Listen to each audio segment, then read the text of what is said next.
Okay, so my name is Kimberly Eason. For those of you that don't know me, I'm the founder of Equal Origins. We're just about to have our 10-year anniversary. In fact, 10 years ago this week, Becca and I were in Colombia in one of our very first workshops with farmer organizations. So it really is an exciting time for us. Again, the interpretation, everyone should click on the globe if you're not bilingual, because we will have part of the presentation in Spanish, and then Marta will translate. Todos, por favor, seleccionen la interpretación ahí. Avísenme si tienen alguna pregunta. Okay. Bueno, my name is Kimberly. Becca and I have been leading this process. Becca has been part of our team coming on 10 years now.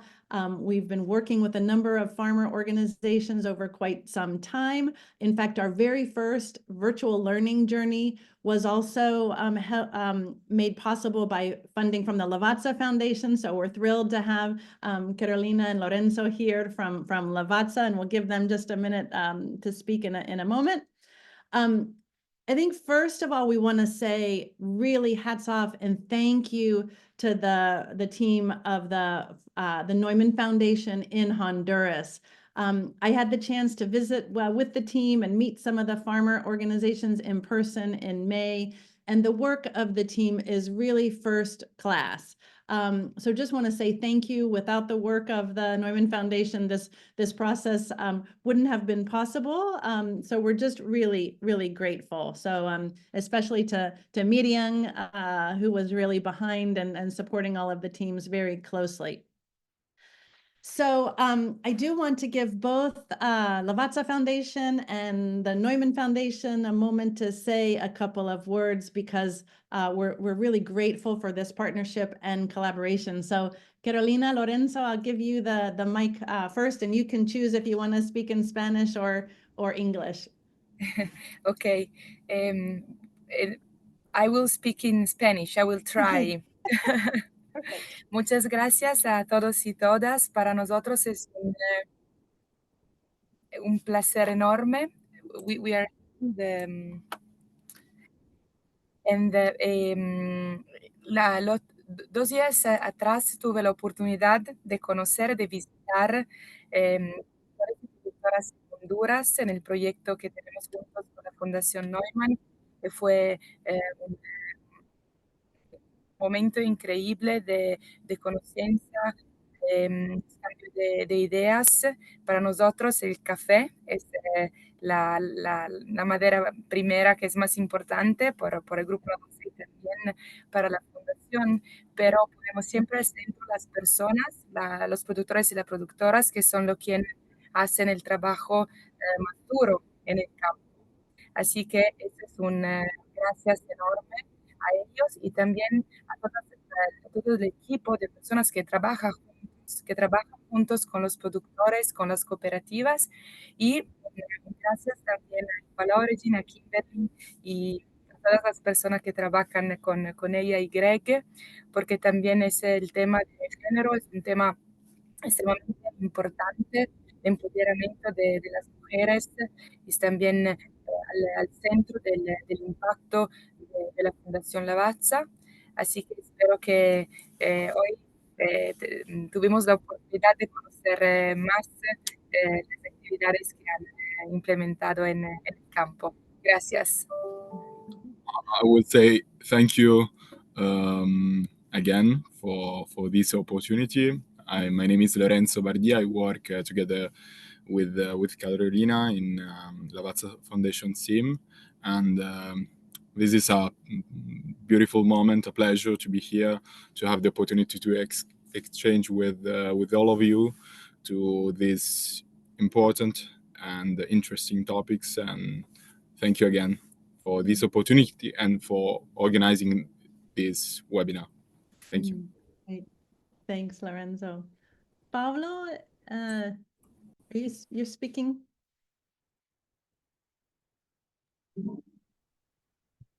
¿Puedo seguir en español? Claro. Bueno, Yo también quiero agradecer primero a la Fundación Lavazza. Ha sido un socio que nos ha ayudado a poder financiar la implementación de este trabajo en conjunto con Equal Origins y agradecerle bastante al equipo de Equal Origins. Creo que realmente hay demasiadas horas de trabajo y demasiados kilómetros recorridos para poder llegar a estos planes de trabajo. Y quiero unirme también a las palabras de Carolina, de agradecer a las organizaciones. Aquí veo muchos rostros conocidos, veo a Dianita, a colegas de Coca-Cola, colegas de Cocacenel, que han estado poniendo mucho esfuerzo para este trabajo, que es un trabajo creo que de todo el sector de café. Entender el empoderamiento de la mujer es una tarea que tenemos que abordar de manera sectorial y ustedes van a encontrar aquí un trabajo donde hemos estado colaborando a diferentes niveles, trabajando en entender cuál es la situación de las familias productoras de café, las brechas que pueden haber entre hombres y mujeres, los retos que se están enfrentando, no solo desde la perspectiva de producción, pero también retos a nivel de su familia. Y básicamente hemos podido llevar diagnósticos utilizando las herramientas de Equal Origins, priorizando, porque iniciamos con un diagnóstico de 15 organizaciones, priorizamos después 5 para poder trabajar, y estas 5 han llevado todo un proceso de diagnóstico, de generar FODAs, de generar planes de trabajo, de generar matrices con priorizaciones, con responsabilidades que ustedes van a poder conocer más adelante y que al final para nosotros como sector les brinda ahorita una oportunidad para diferentes actores a seguir avanzando en esta agenda de empoderamiento de género. Creo que una invitación es, hay un camino recorrido, pero realmente nos hace falta mucho por progresar y creo que esta es una buena oportunidad para conocer, para poder avanzar juntos y la invitación es a eso, a poder aprovechar. Aquí tienen a las organizaciones, tienen ahí Equal Origins que ha estado impulsándonos también a poder trabajar y tienen en la fundación un aliado que está completamente comprometido con el empoderamiento de la mujer en las comunidades cafetaleras y que vamos a continuar este trabajo y que esperamos que con ustedes podamos más adelante. Muchísimas gracias y de vuelta con ustedes. Muchas gracias. Thank you so much, Pablo and Carolina, Lorenzo. We're really grateful for the support and the partnership, not only today for this project, but also continuing forward. There are so many opportunities ahead. This work really is the effort of 5 tremendous organizations based in Honduras. You're going to be meeting them today in the breakout rooms. They're all here with you. They have labored over many, many weeks together. Becca is going to talk through the process. And then we're going to hear from Kopraknil. They're going to reflect sort of the group, the process of the groups, and then we'll go into breakout rooms. So these groups worked very hard. And as you know, those of you that work with farmer organizations around the world, farmer organizations always have so many priorities, never seems to be enough resources given the aspirations and the challenges that the groups face. And so these groups are no different. So the fact that they committed to this effort over so many weeks so consistently, including the assignments, is really a testament to their commitment to the issue of gender equity and advancing together. So I do want to just highlight, I'm not sure I have all of the companies here. There may be of some others who registered a bit later, but of course our friends from Lavazza. We had several registrations from Joe Coffee Company out of New York, Union Hand Roasted out of the UK. Kelly's here from Allegro, I see, Cafecita Coffee, Boca Java Coffee, Because time is short, we're not going to give everyone a chance to introduce yourselves in the video, but please, Jordi and Kevin, welcome. I think you're somewhat new to our work, so we're thrilled to have you here. Oh, Frida, geez, how did I miss you? Frida from Origin Coffee. So please put a little hello in the chat, where you, who you are, where you're from. And again, just thanks so much for joining. Okay, I think we're all doing quite well in terms of keeping ourselves on mute, but we really would love to, especially have you rename and put your name and company on your image so we know who's who.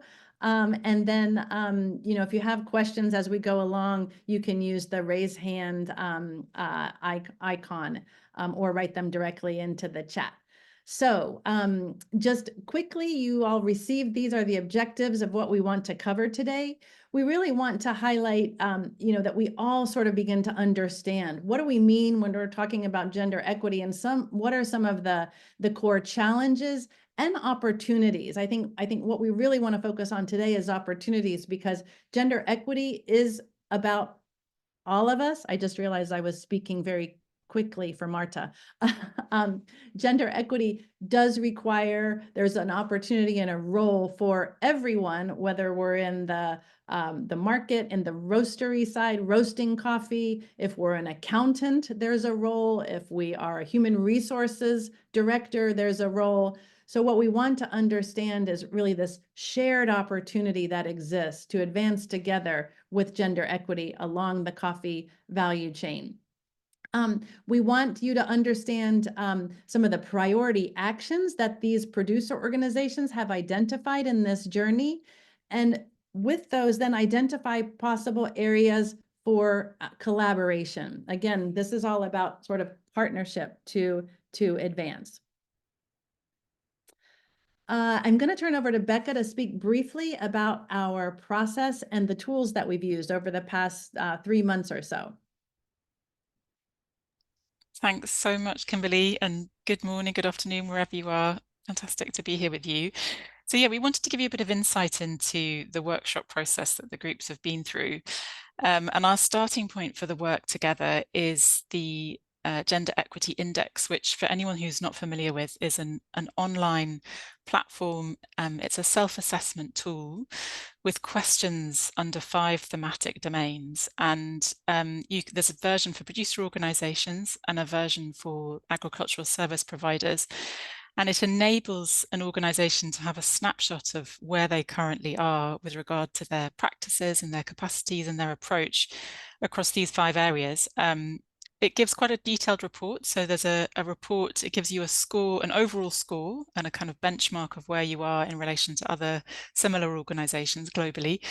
And it also gives you a score for each of these domains and for each question, along with detailed recommendations of how you can strengthen your practices. So just very, very briefly, there's a couple of sort of foundational domains that we regard as foundational, which are about your organizational capacity and to what extent you're undertaking gender analysis and using that as a basis for your strategy development. And then there are 3 domains that are really about your strategies and about how you work with women in farming households. Thanks, Kimberly. So the idea is that the report is an input. It has suggestions which can inform your plans and your strategies. And the workshop process takes you through the various steps and tools in order to develop what we call a gender equity development plan. And this plan recognizes that work on gender equity is an ongoing process. And this workshop is designed to meet an organization where it's at, help them to understand their strengths and weaknesses, and then to identify their own goals for the next 1 to 2 years. So it's quite short term, but it's really about helping organizations to discern what are going to be the most powerful next steps that we can take in order to really build our approach in this area. So we designed a workshop process to support organizations to, having taken the Gender Equity Index, to build their own capacity. So it's a facilitated process. We've designed some tools, but the idea isn't that effectively we lead people through a process that's sort of one and done. It's actually a way of handing over a set of tools and a set of processes with a real emphasis on strengthening skills. So skills in self-assessment, skills in visioning and prioritization and planning, and understanding the link between objectives, strategies, indicators. So the idea is that it really strengthens the skills of the farmer organization or the service provider so that they can have this ongoing practice of continuous improvement over time. So it's delivered through these 5 90-minute sessions, and we take them through a series of practical steps. So on the basis of the GEI report, they do a detailed SWOT analysis of their current work on gender. And we do some work on visioning. What's the ultimate change that they want to see within their organizations and within the communities that they're working? And we also introduce a format for theory of change to explore, okay, this is where we're at, this is where we want to get to, what are some of the ways that we can get there, how do we know when we've arrived? And all of this work informs the development of these tailored gender equity development plans at the end of the 5 sessions. And as we mentioned, the idea is that this becomes part of an integrated approach to gender equity. It's designed to be as streamlined as possible, recognizing, as Kimberly said, the limitations that farmer organizations are working in. So they're not huge, lengthy documents. They're designed to really try and capture the essence of the thinking of the organization.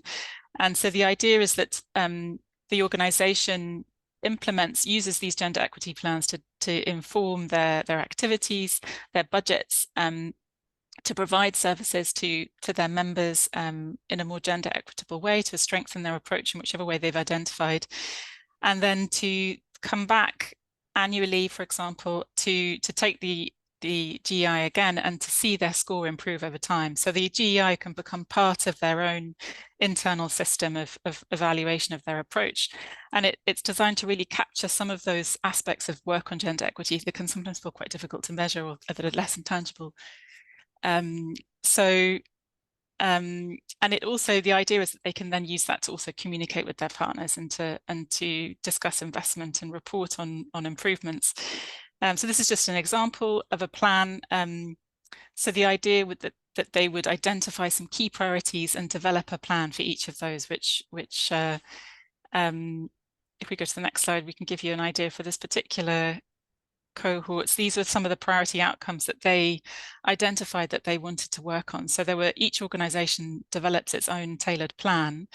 But we notice there are kind of thematic similarities amongst the organizations, and there are opportunities for synergies and cross-learning. So the kind of 4 areas that came out strongly in the context of the work in Honduras was a really strong focus on increasing the membership of women and leadership of women in farmer organizations. And these are organizations that have been working on this for a while. So there was a sense that, we've tried various strategies and this has worked, this hasn't worked, and what else can we try? So there's a real sort of commitment to that and an acknowledgement of quite a few challenges and difficulties that they're encountering, along the way. There was also a really strong emphasis on increasing education and training opportunities for women. So it was identified that literacy levels is a factor in terms of women's sense of their own capacity and their sense that they could take on leadership roles, for example, in farmer organizations, and also a really strong interest in providing opportunities for women to have exchanges with other farmer organizations, to be exposed to the coffee market, to develop their capacities. Ongoing interest in supporting diversification of income, increasing women's access to income and control over income, and then also some elements that were around, how do we as organizations fundraise for this work, recognizing that often the resources are limited and there's, projects and activities that we want to engage in. But the idea with the process is it really gives the organization the power to determine this is the direction we want to go and these are our priorities, and it gives them an opportunity to then have a different kind of dialogue with their partners, with their supporters, with their buyers, hopefully on a more equal footing.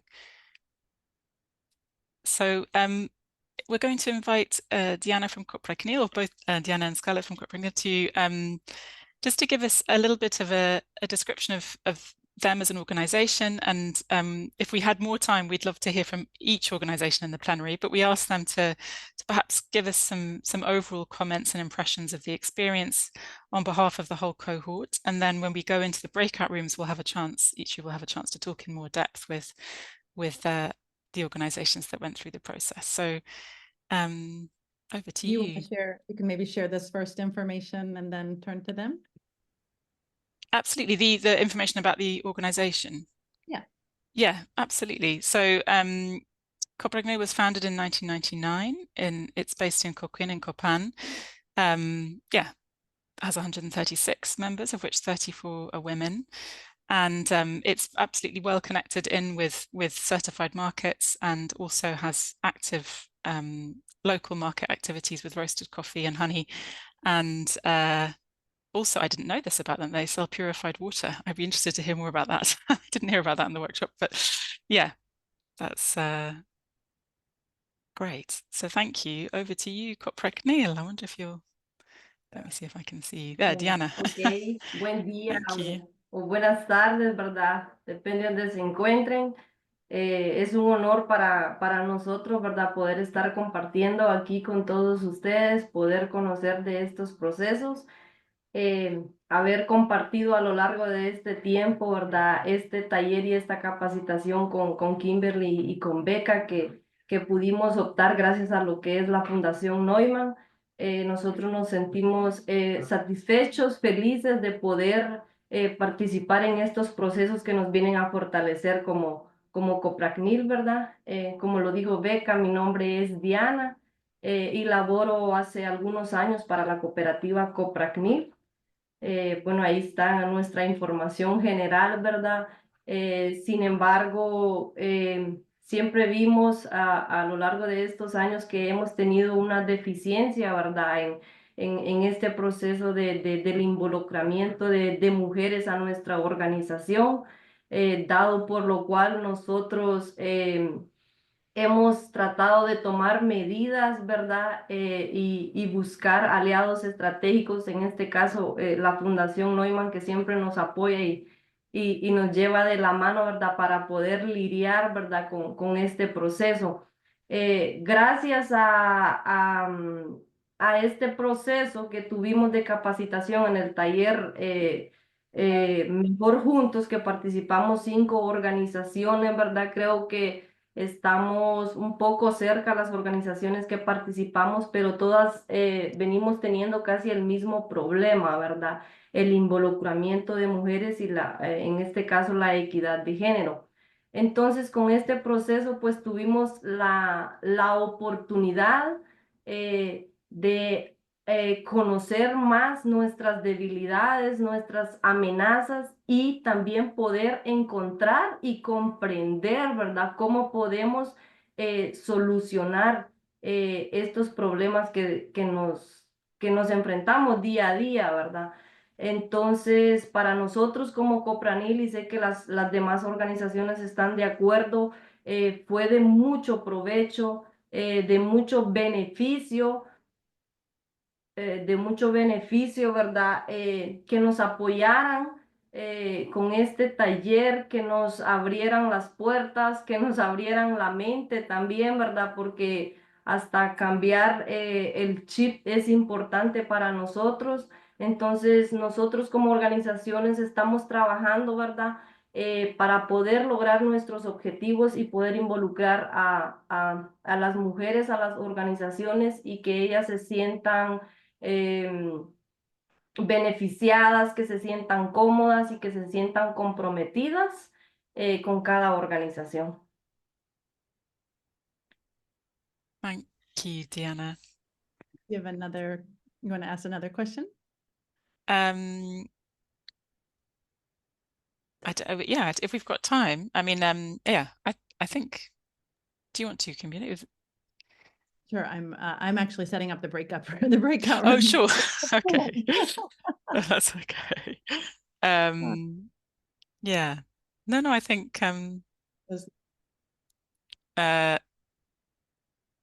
I think that was a kind of comprehensive Perfect. response. Yeah, thank you. I mean, I've got another slide here, so we've still got some. Yeah. Oh, great. Okay. Do you want to do another? Yeah, go for That's it. on. Oh, Yeah. there. Muchas gracias, Diana. Yeah, and it was just to share again that our aim increasingly is this is to support the organizations to develop these plans, but also to really strengthen their capacity as part of really creating a kind of sustainability in the approach to gender, and it not be something that's project-led only. So yeah, we're pleased that we were evaluating some, aspects of their understanding after the workshop, their sense of their capacity, for example, to assess their own strengths and weaknesses, their capacity to advocate for investment, which ultimately is our ultimate aim, is that these plans help organizations to advocate both internally and externally for more investment in gender. As all of us know, there's it's an area where there's more to do. And I think just to emphasize that when we're talking about, we often talk about women when we're talking about gender, but I think what came through strongly as well in the plans with these organizations is it's really about working in an inclusive way with women and men, and yeah, having that kind of vision of togetherness, which hence the name Better Together. So yeah, I think we're always learning about how best to work. There was challenges, I think, with connection, there's challenges with working remotely. And as Kimberly said, the support of the HRNS team on the ground was absolutely invaluable. But just wanted to take a moment to just acknowledge and congratulate all of the cooperatives for their work, because yeah, they were committed, and they did a lot of back and forth and discussion and dialogue, and they did fantastic work. And so thank you and congratulations. Great. Thank you, Becca. And thank you, Copragnil, Diana, Scarlett. Okay, so just I wanted to just share sort of a quick overview of the cooperatives, just so you can get a sense. We didn't put all the details here, but the size of the organizations and who's participating. What we understand is that Cocrevistol doesn't have any energy today, any electricity, so they're unable to join, which is unfortunate. But this is one of the challenges that all of these organizations face, is that electricity is not consistent. And they also face sort of weather challenges that impact their access to communication. So what we're going to do now is move into some breakout discussions, because this is really the chance for each of you to hear directly from the farmer organizations about their work, their organizations, and their plans and their aspirations.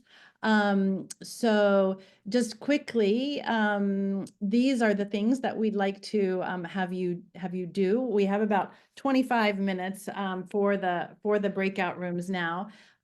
Just a quick presentation of all of the participants, just a quick, my name, my organization, maybe where you live, where you're based. We'll have the producer organizations each say a little bit about themselves, again, very brief, so that they can then move into talking about their learning from the workshop and their priorities in their gender equity development plans. Then we'd like, the industry to reflect on any, questions or your experience with regards to gender equity, or any ideas you have, and then moving into discussing opportunities to collaborate. So in each room, there will be a bilingual facilitator and interpreter.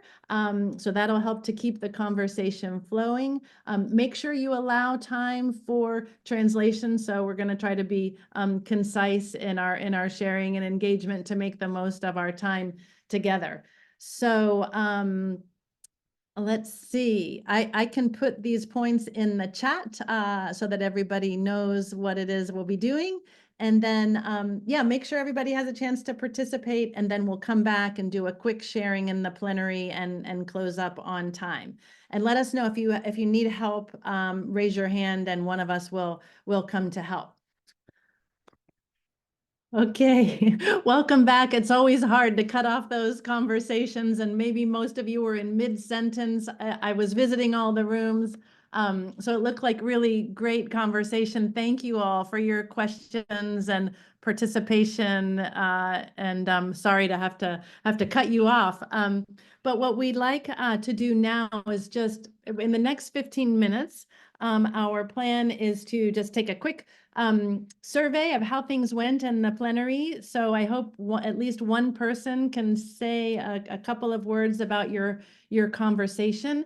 And in particular, if you could talk a little bit about ideas for collaboration, because this is, really one of the priorities of Equal Origins is trying to help foster more collaboration across the industry on this issue of gender equity. So I'm going to call on people in order. So I'm going to go room 1, which is Copraknil, then Cocasanel, group 2, then room 3, where Marta and Pascal and Greg, and then room 4 with Becca and your group. So room 1, who would like to share? Quick top line.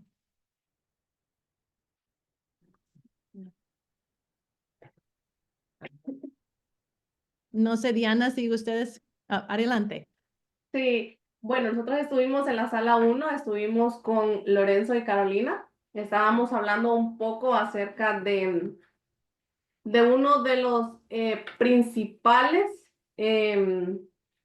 causa que a nosotros nos afecta en las mujeres, que esto nosotros fue como que lo enclarecimos a través de las capacitaciones que tuvimos y de las herramientas que fuimos trabajando con Kimberly y Becca, que fue que descubrimos o terminamos por descubrir que en su mayoría nuestros afiliados pues no saben leer y escribir. Estábamos comentando eso de que es una limitante. Porque, ¿qué pasa? Los productores y las productoras dicen, no, pero yo no sé leer y escribir, yo no tengo como la formación o como la mente cálida, dicen ellos, de poder tomar una decisión, de poder solucionar algún problema, porque yo ni siquiera sé leer y escribir. Entonces, el no saber escribir a lo largo es una limitante para nosotros y también para ellos, porque ellos se sienten que no son capaces, pues no son capaces de poder estar en cargos directivos, de poder tomar algún tipo de decisión, brindar alguna solución a un problema, aunque pueda ser que ellos tengan ideas brillantes y que tengan muy buenos puntos de vista, pero ellos se encierran en eso, no sé leer y escribir, entonces yo no puedo, por ende yo no puedo. También compartíamos que algo que afecta bastante las cosechas, pues son los cambios climáticos. Es decir, en los meses que deberíamos tener lluvias, ¿qué pasa? Presentamos unas calores exageradas, temperaturas súper altísimas. Y luego, ¿qué pasa? Se vienen los fuertes fríos, que o sea, es exagerado. Entonces está como desbalanceado esto del cambio climático y que es la principal causa para que se desarrollen lo que son las plagas y enfermedades. Y también comentábamos que a raíz de todos estos problemas que han ido surgiendo, ¿qué pasa? Muchos de los productores se han decepcionado, porque ¿qué pasa? Sus cosechas son menores, cada vez o cada cosecha invierten más de lo que recuperan. Entonces ellos están viendo que ya no es muy sostenible y ni muy rentable el tener las parcelas, porque ¿qué pasa? Por decirlo así, ellos invierten 100,000 lempiras, por decirlo así, en sus parcelas a lo largo del año para poder producir. ¿Y qué pasa? De eso solo sacan la mitad, es decir, 50,000. ¿Por qué? Porque los precios, pues sabemos que no han andado bien, no andan bien, a pesar de algunos beneficios que se tienen gracias a los sellos, aún así no es mucho lo que el productor recupera, porque pues los costos de producción son súper altos.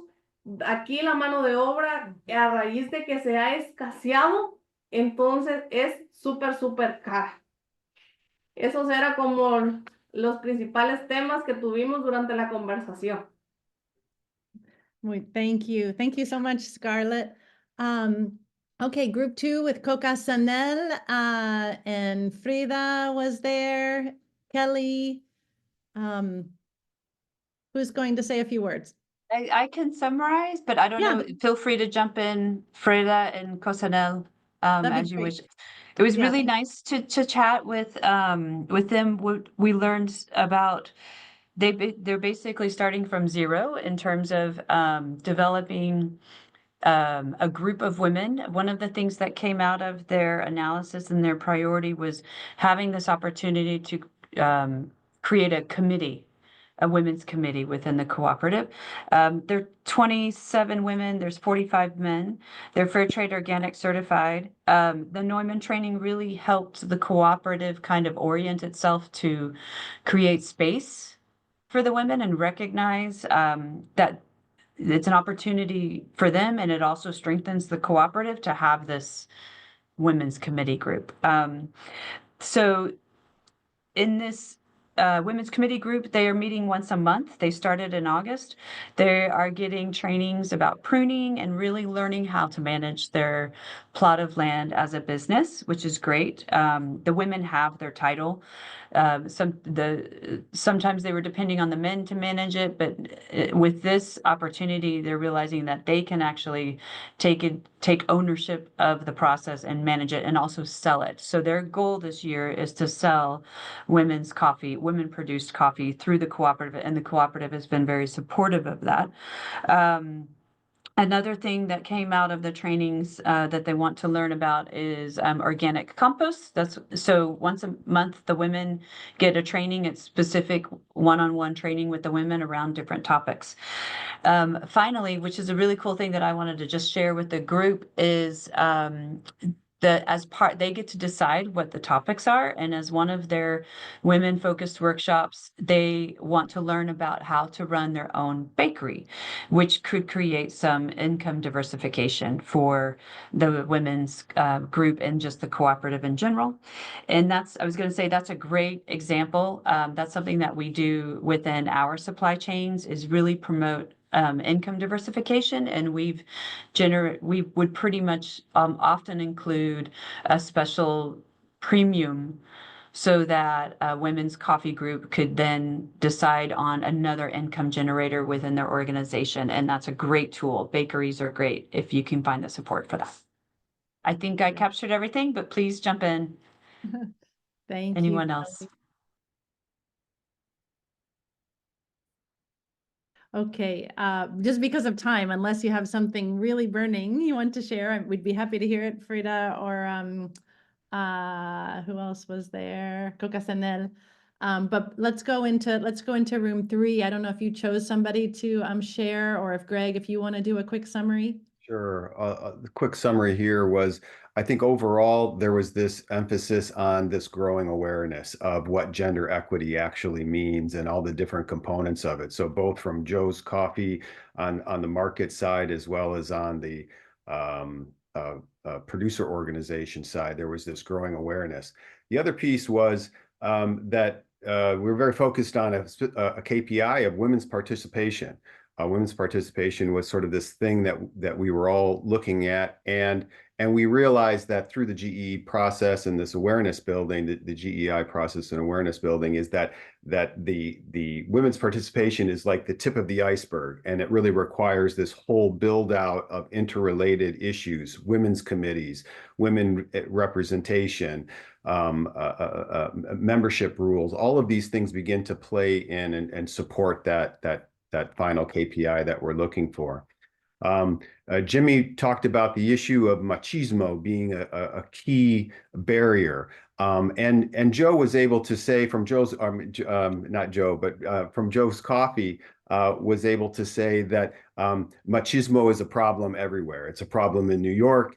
It's a problem with men in general, having patriarchal views that are somewhat unconscious and biased.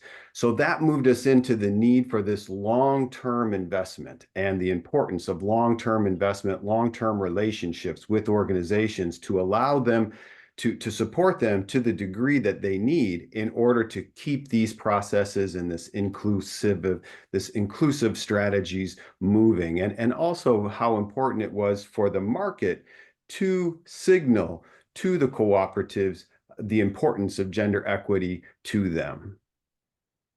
Thank you. Thanks, Greg. Okay, Becca, you want to go for the final group here? Sure. Sorry, we didn't get to the point of nominating someone, but I think there was a kind of strong theme, which was about the importance of supporting more women to join the cooperatives. And yeah, the key incentive for that is consistency in terms of there being buyers of women's coffee and buyers that are willing to pay a premium.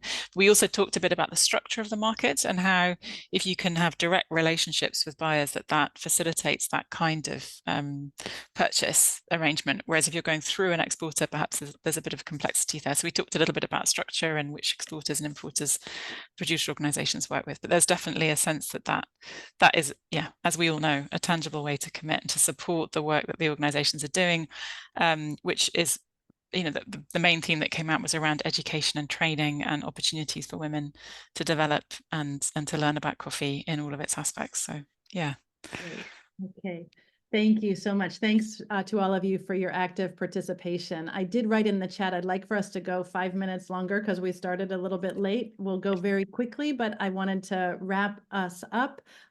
So thank you all for the active participation in the rooms. I think we don't have the chance to talk about this issue enough with our supply chain partners, and it's incredibly valuable and also useful for us too to hear both sides from the farmer organization and the market perspective.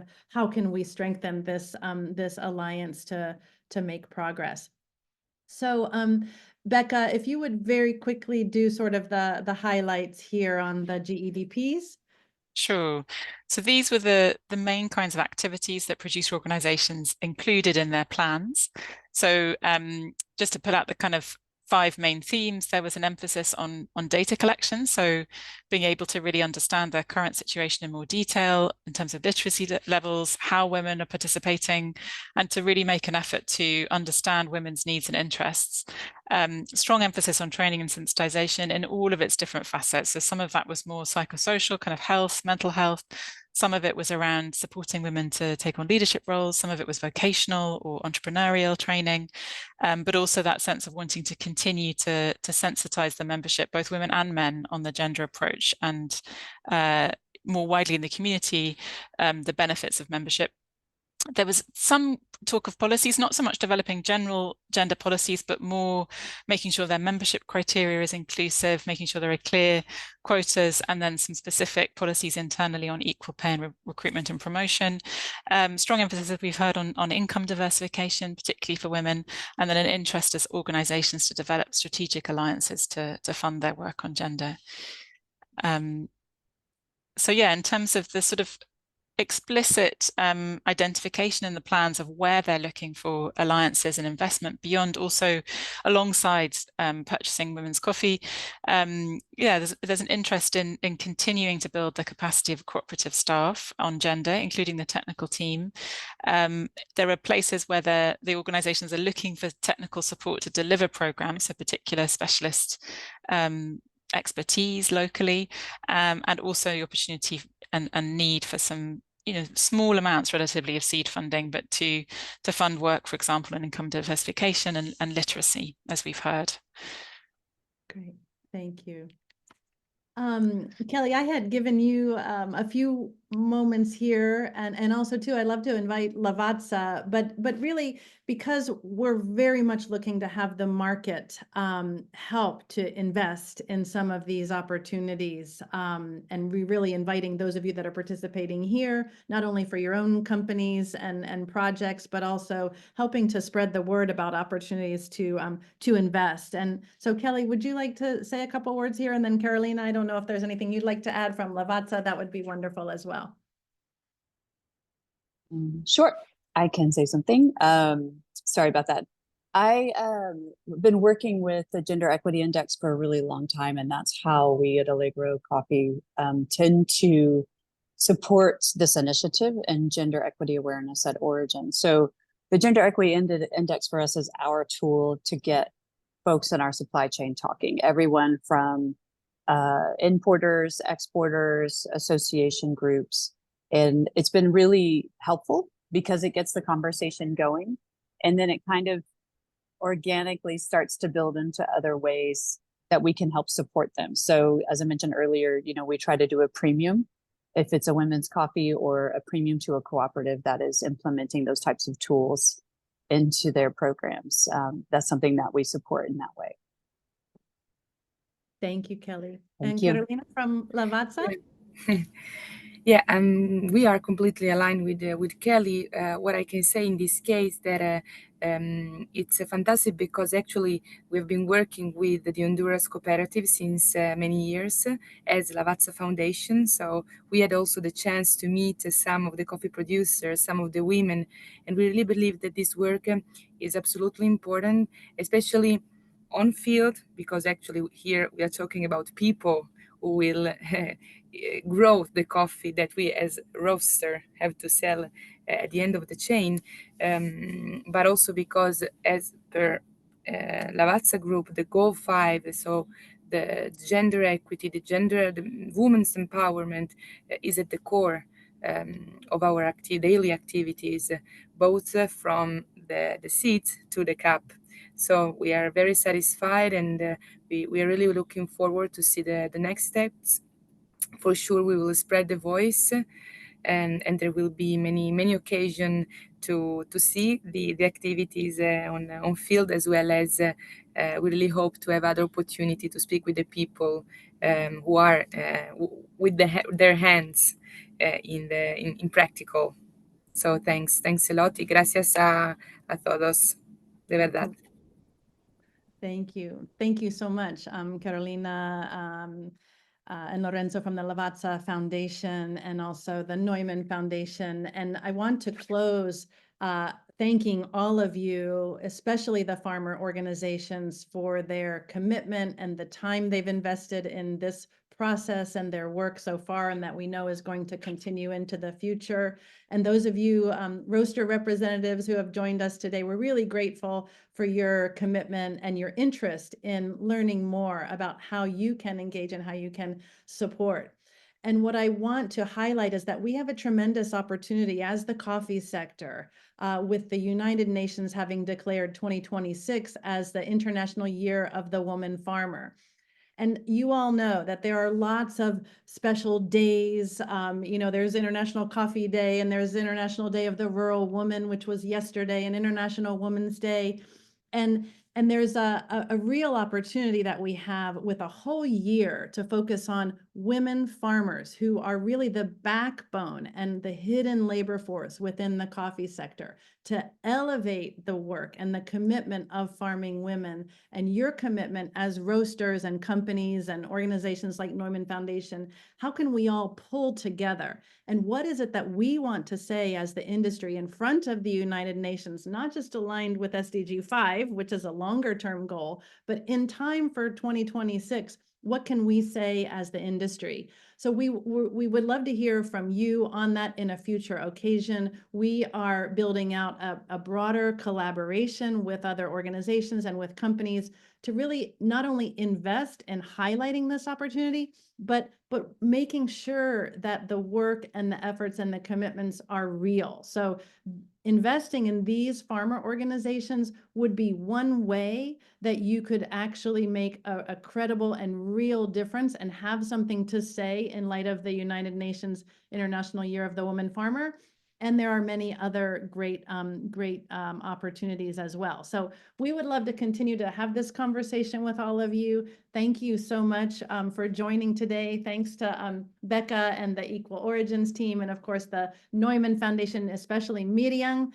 So Miriam, woo, woo, woo, woo to Miriam and all of you at the cooperatives. And thanks for staying a few minutes late. We'll officially close. I'm going to hang out for a few minutes in case anybody has any questions. But thanks again for joining. Thanks to Kelly also, and those of you that were helping to facilitate in their rooms. And all the best. We look forward to seeing you soon.